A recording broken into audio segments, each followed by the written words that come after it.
पिछले महीने प्रधानमंत्री नरेंद्र मोदी ने द्वारका एक्सप्रेसवे का दिल्ली वाले हिस्से का उद्घाटन किया। लोग इस बात से खुश हुए, लेकिन अब यही लोग सरकार के खिलाफ प्रदर्शन करने लगे हैं। वजह है एक्सप्रेसवे के आसपास के गांव के लोगों से भी वसूला जाने वाला टोल टैक्स, जिसे लेकर आज बड़ी संख्या में लोगों ने एक्सप्रेसवे के टोल टैक्स के पास प्रदर्शन किया। देखिए हमारे संवाददाता शाहिद और नसीरुद्दीन की ये रिपोर्ट। नमस्कार, मैं खड़ा हूँ दिल्ली द्वारका नेशनल हाईवे पे।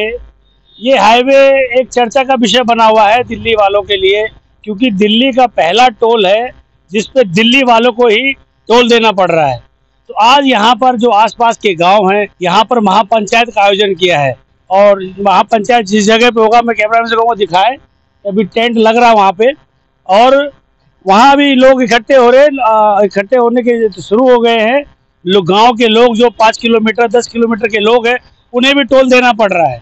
वाहन के प्रकार और श्रेणी एकल वापसी के दौरान थे, जिसमें कि कार का एकल जाने का 235 और आने जाने का 350, उससे बड़ी गाड़ी 375 565। जो इसमें आप देख रहे हैं, यही चीज़ यहाँ के गाँव वालों को भी लागू है, जो आसपास के गाँव हैं।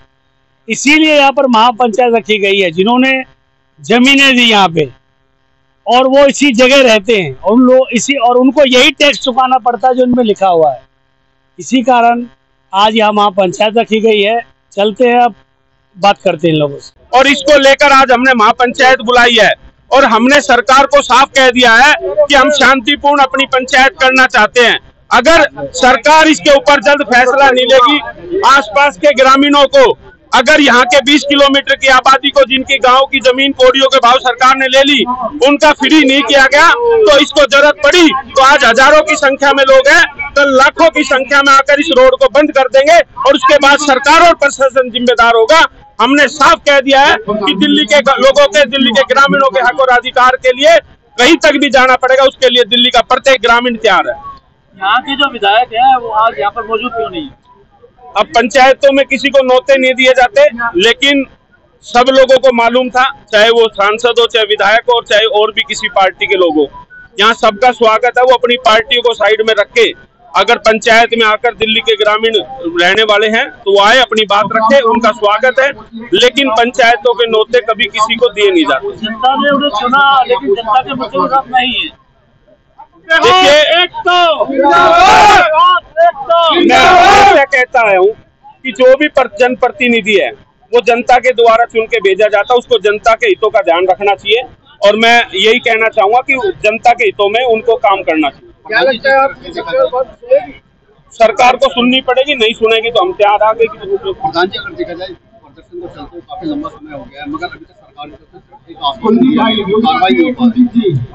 देखिए, सरकार को इसका संज्ञान लेना चाहिए, वरना आने वाले दिनों में बहुत बड़ा सरकार के लिए मुसीबत बनने वाला है, क्योंकि लोगों के मन में काफी पीड़ा है और लोगों में काफी रोष है। और आप देख सकते हैं आज कितनी बड़ी संख्या में लोग आए हैं और मैंने कहा कि अगर 1-2 दिन के अंदर इसका फैसला नहीं हुआ तो हो सकता है आने वाले दिनों में लाखों लोग इस सड़क को बंद भी कर देंगे और उसके लिए सरकार को जिम्मेदार होगा और सरकार उसके लिए जिम्मेदार रहेगी। अभी आंदोलन का समय निश्चित नहीं है, कब तक चलेगा? अभी पंचायत हो रही है, हमारी परंपरा है, जो पंचायत में फैसला होगा, आगे की रूपरेखा होगी, वो आप सबको बता दी जाएगी। सड़क परिवहन मंत्री नितिन गडकरी ने कहा है कि इस पर विचार किया जा रहा है और उससे किसानों को बड़ा फायदा मिलेगा। देखिए, अगर वो विचार करते हैं और हमारी मांग को मानते हैं तो उनका स्वागत है, उनका धन्यवाद है। अगर नहीं मानते तो हम पीछे हटने वाले नहीं है, हम अपने हक अधिकार के लिए आखिरी सांस तक लड़ेंगे। जो महापंचायत आज हो रही है, इसके लिए क्या मांग है आपकी, क्या चाह रहे सरकार से? हमारी सिर्फ एक ही मांग है, दिल्ली देहात, उसमें चाहे कॉलोनी आए, गांव आए, कोई भी आए, उनका ये टोल माफ होना चाहिए। गवर्नमेंट कुछ नहीं कर सकती, जब साइड से 2 लाइन हमारे को लेफ्ट और राइट में दे दी जाए, जिससे दिल्ली देहात में वहाँ एक अपना कर्मचारी लगा दिया जाए। दिल्ली देहात का जो भी अपना गांव का, कॉलोनी का भी जो आधार कार्ड दिखावे, उसको जाने दिया जाए।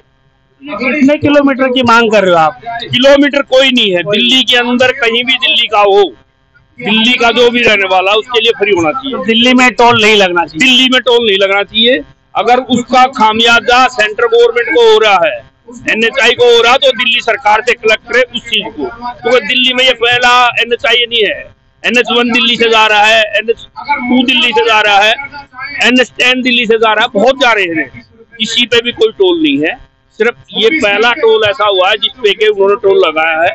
फिर भी है तो आप जैसे ही अलीपुर बॉर्डर से शुरू होता है वहां पे अपना टोल लगा दो, जिनके लिए आप लगाना चाहते हो बाहर वालों के लिए वहां लगा दो। एक जैसे ही एयरपोर्ट से ये शुरू होता है वहां लगा दो, हमें कोई दिक्कत नहीं। लेकिन बीच में जो आने जाने के लिए है, कोई 2 किलोमीटर चल रहा है, कोई 4 किलोमीटर चल रहा है, कोई 5 किलोमीटर, क्यों आप इसमें हर गांव में आना जाना पड़ता रहता है, उसमें बड़ी परेशानी होगी। इस वजह से हमारी सिर्फ यही रिक्वेस्ट है कि या तो इसका हर्जाना दिल्ली सरकार भरे, ठीक है, क्यों ये दिल्ली सरकार ने ही बनाना था, ये आज नहीं 2010 में बनना था, जो इतना डिले करके अब ये सेंट्रल गवर्नमेंट ने बढ़ा। तो हमारी रिक्वेस्ट है कि दिल्ली सरकार इस टोल को या तो वो हर्जाना दे या हमें 2 साइड लाइन दे दी जाए। जैसा कि आपने सुना 360 गांव के प्रधान जी ने कहा कि ये जब तक चलेगी जब तक सरकार हमारी बातों को सुन नहीं लेती है। आज 1000 में कल लाखों में लोग खड़े होंगे।